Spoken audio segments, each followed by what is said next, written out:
गो साली बाड़ू तू ही कुंवार हो। अच्छा। आज ताहर जूठा कर मीरो दुआर हो। दूर रही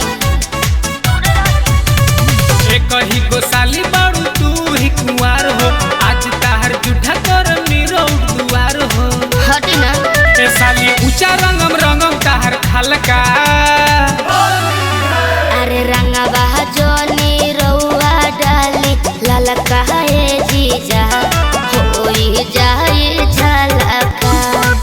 अरे रंगवा जोनी रउआ डाली ललका है जीजा होई जाई झलका।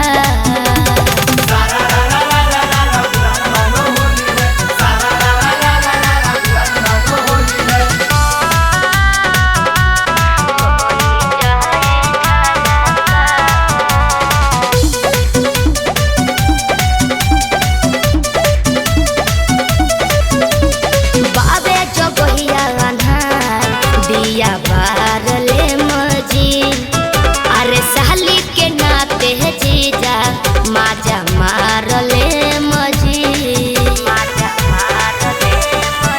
बुझनी अरे बाबे जगहिया अन्हार दिया बार ले मजी।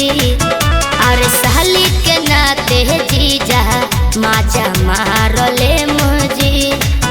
हम रंगम खाली गाल के अझुराए न दे हम बाल के। अच्छा। हम रंगम खाली गाल के अझुराए न दे हम बाल के। रंग धीरे धीरे डाले हल्का।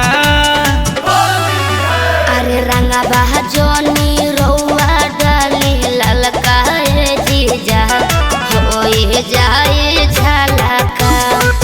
अरे रंगवा जोनी रउआ डाली ललका है जीजा होई जाई झलका।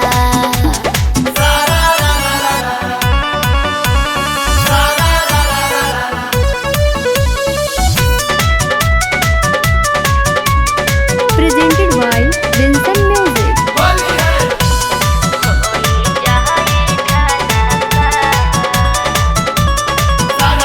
मानी ना जीजा रोहित हमारा बतिया के।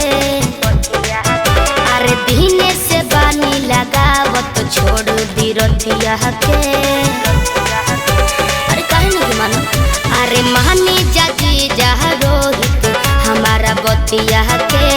दीने से बानी लगावत छोड़ दी रतिया के।